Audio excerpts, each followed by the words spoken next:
From this day forward, you will be known as Shaheem, and you will have our full support, brother. We welcome you. Oh, man. Oh, Skippy, man. Stop it, Skippy, man. You ain't no Muslim, Skippy. You ain't no damn Muslim. What up, what up, what up? We are back. Who am I? Jersey Street Corner, and this is the Prison Talk Show, people. So let's get into it.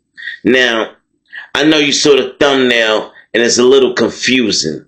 Well, just stick around, y'all. I'm going to break it down for y'all real slow. Alright, now, this story is going to be about a guy they call Skippy. Mainly because he was known to skip out on paying somebody back. If it got to the point he knew he wasn't going to have somebody money and he was scared, he'd just check in. Easy. Obviously, Skippy was a fiend. And a prison fiend is worse than a street fiend. Skippy would lie, steal, he'll set you up if the money right. All Skippy want is that hard white. When he got a $50 a day habit, can you imagine that kind of struggle in prison? And you want to smoke? How you going to eat? Them state meals ain't going to get you right. Well, y'all, this is prison. And I'm going to tell y'all the truth. A lot of people end up homeless in prison. I know y'all like, how the hell could you end up homeless in prison? How is that possible, Corner? Hold on, I'm getting there. Damn. Alright, homeless in prison is where you so broke, you barely surviving. You eating them 3 meals a day, and when it's not locked down, your cellmate kicks you out of the cell and tells you he don't trust you around his food, and you can't come back to the cell all day unless it's count or lockdown, or you can hit the gate. Very simple rules. So, what do? You spend the whole day mobbing around the whole entire pod. And, unfortunately, sometimes criminals are made in prison. They're not born on the streets, they're made in prison. You might have a guy who's in there for one thing that ends up becoming, a master burglar or just a straight up armed thief. And Skippy was the type of inmate that would regularly go through people's cells when they wasn't there, period.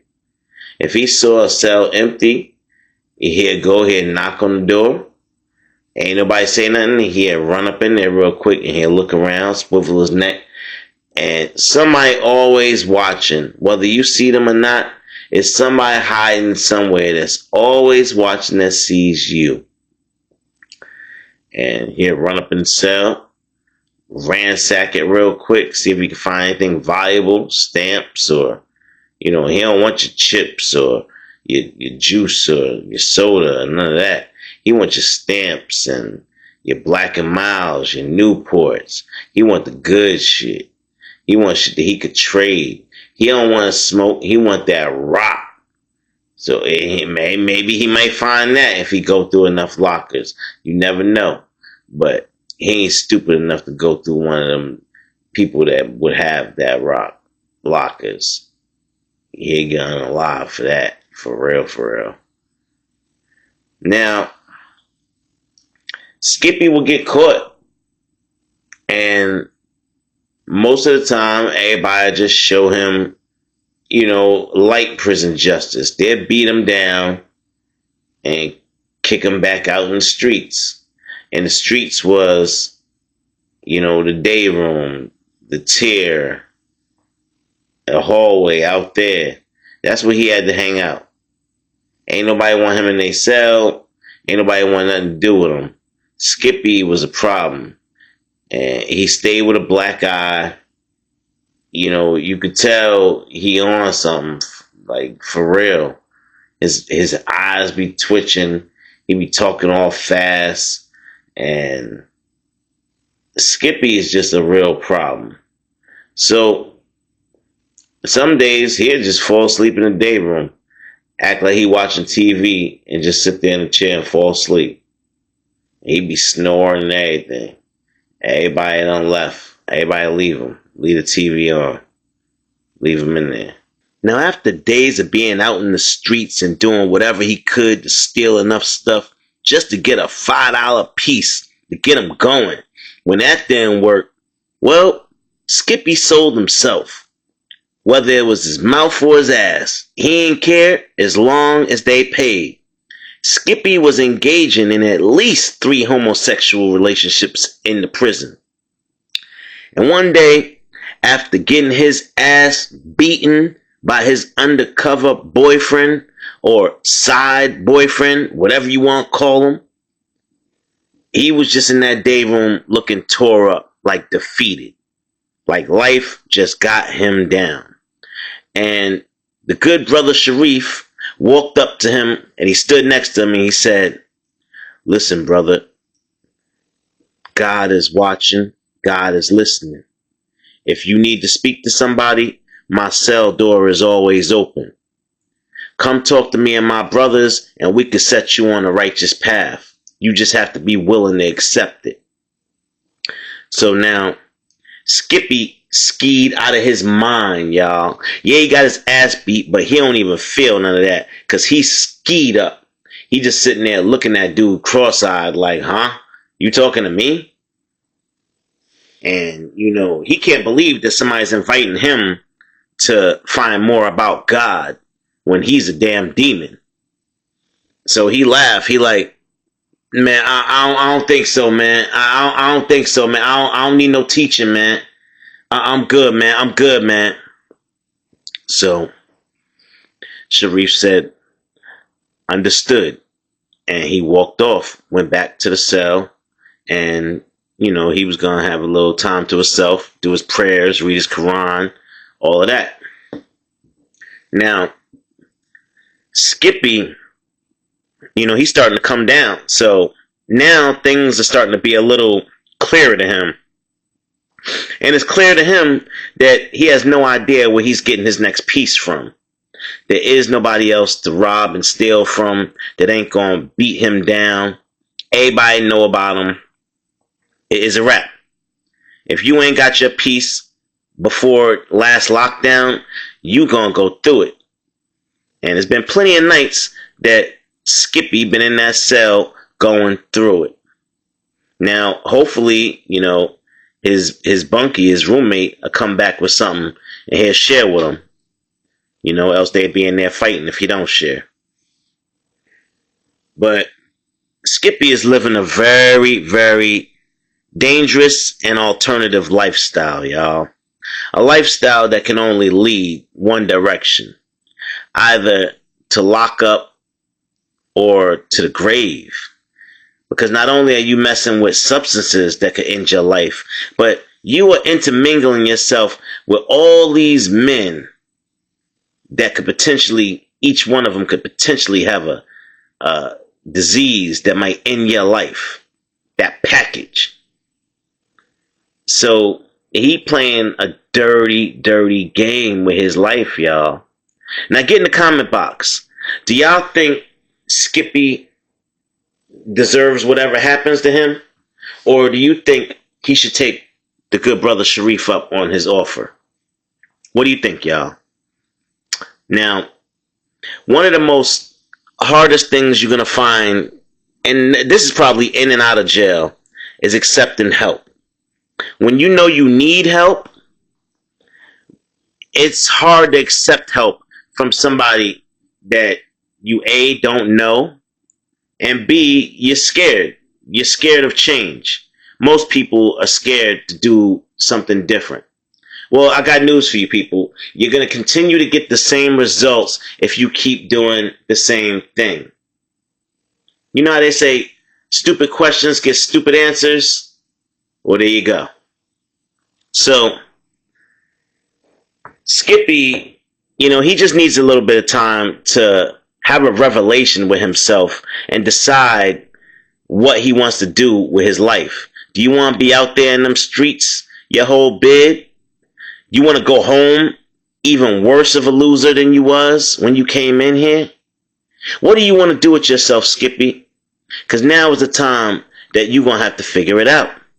Ain't nobody going to play with you, Skippy. You in here stealing. You doing substances, abusing them. You getting abused. You getting punked out. What is the outcome going to be, Ricky? Run, Ricky, run. So, yeah, I know y'all like that. All right. So, listen. Skippy, he just decided after he got his ass beat again out in the yard for talking back that he was going to go have a conversation with Sharif. Now, Sharif said his door was always open. So, he ran his ass off that yard to Sharif's cell. And he just came right from the yard into Sharif's cell. Now, I don't know if any of y'all listening have ever been to prison or not. I don't know. But I'm going to tell you this. In prison, the Muslims are some of the neatest, cleanest people you are ever going to meet. And when I say that, I mean, when you walk into a Muslim cell, first of all, you have to be invited in. You do not just walk in a Muslim cell. First of all, you catch them hands doing that. Second of all, you got to take your shoes off. You're not supposed to be walking through no Muslim cell with your shoes on. They do not like that. That is the whole reason you see a whole line of shoes right when you walk to the front of their cell. And they expect you to follow suit. They expect your shoes to hit that floor just like theirs. So, Skippy ran in that cell. He didn't knock. He just ran in there. Now, Sharif is laying on his bed, feet kicked up, reading the Quran. And he jumped out of that bunk bed.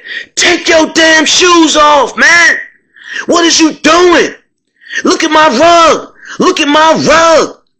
He had a rug that said welcome in Arabic on the floor. He got it specially, sent to the prison. And they allowed him to have stuff like that. Anything having to do with religion, they can't really, take from you or tell you can't do. So that's how you get away with that. Now, I think if you really want to, you could wear a wedding ring. It's just not advisable because you're probably going to get robbed for it, beat up, especially if it got diamonds in it, if it's real gold, all that stuff. I wouldn't advise wearing a wedding ring. But you could have, the moon and crescent necklace, or you could have a poster in there having to do with that. Anyway, Skippy ran in that cell. His shoes was all muddy and dirty from being out in the yard. Sharif immediately spazzed on him. Told him, stop right there. Stop right there. Take them boots off now, man. Get them out my cell. And, Skippy like, oh, man, I'm sorry, man. I'm sorry, man. I just didn't know where to go. I just didn't know what to do, man. They just beat my ass, man. They look at me, man. I'm leaking. My whole face split open, man. They just beat my ass. And Sharif looked at him and asked him one question. He said, do you repent?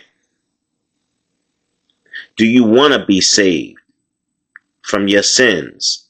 Do you want to be a better person? And Skippy just looked up at him and said, I don't know, man. I don't know if I can. And the most important question that Sharif asked Skippy was, are you willing to try? And Skippy said yes. That was enough for Sharif right there. The fact that you are willing to try means I cannot turn a blind eye to a brother in need. I will help you get back on your feet if you promise to stay away from those substances that are tearing your body down. And Skippy said, "All right, man. I just need help, man. It's gonna take a while, but I just need help." And he said, "I tell you what I'm gonna do. Now this is gonna be real rough for you, but if you're willing to try, I will try with you. I will get you transferred over here to my cell, where I can monitor you. That way, there will be no substance use in this cell." And Skippy said, "All right, man. I'm with it, man. Please, I need your help, man. I need your help. I want to go back home to my mama, my family. I don't want them, seeing me like this. I wasn't like this when I came in here. I wasn't like this. I used to like women's, man. I used to like women. Look at me now. I'm ashamed of myself." And he put it, Sharif put his hand on his shoulder and said, "It's okay, brother. It's okay. We are going to fix this." And he started teaching him some stuff. He said, "The first thing I want to teach you is how to pray. Get down on your knees with me, brother. I want to show you how to pray." And he showed him how to face the east. He taught him a few words. And he said, "Just follow me. Repeat after me." And, he started repeating his prayers. He said, "I need you to do that 3 times a day. At least 3 times a day, I need you to get down on your knees and do that. By this time next month, you'll have your own prayer rug. You will have a kufi. And from this day forward, we are going to call you Shaheen." And he said, "Oh, man, thank you, man. Thank you." And at this point, Skippy crying. He's happy. He don't know what to do with himself, y'all. But put it this way, y'all. And I'm going to end this story just with that. Skippy turned his whole life around in prison. He ended up doing the rest of his bid as a devoted Muslim. He followed the script. He came home and continued to practice Islam. He went to the mosque. He did what he was supposed to do, and he stayed in touch with Sharif, because Sharif had a lot of time to do. He stayed in touch with Sharif, and every time he sent the letter back into the prison for Sharif after he went home, it just lit Sharif up. He had a big smile ear to ear because he helped that brother. So I guess the moral of this story is, as usual, don't judge a book by its cover. And if you have the capability to help somebody change their life or the outcome of their situation, then just do it. Just do it. Because you know what the payment is going to be? The happiness that's going to be sitting in the back of your head that you actually was able to help somebody. Believe it or not, people, a lot of people say, "Oh man, I ain't helping nobody. I don't care." Yeah, but maybe you never helped nobody before to have that feeling like, yeah, I did that. I really helped that brother out and I feel good about it. All right, listen, y'all. That is going to be it for this story. I really hope you liked it. A little positive vibe. Get in the comment box. Tell me what you think. As usual, like, share, and subscribe. This is the Jersey Street Corner Prison Talk Show. I am your boy, Jersey Street Corner, and I'm out.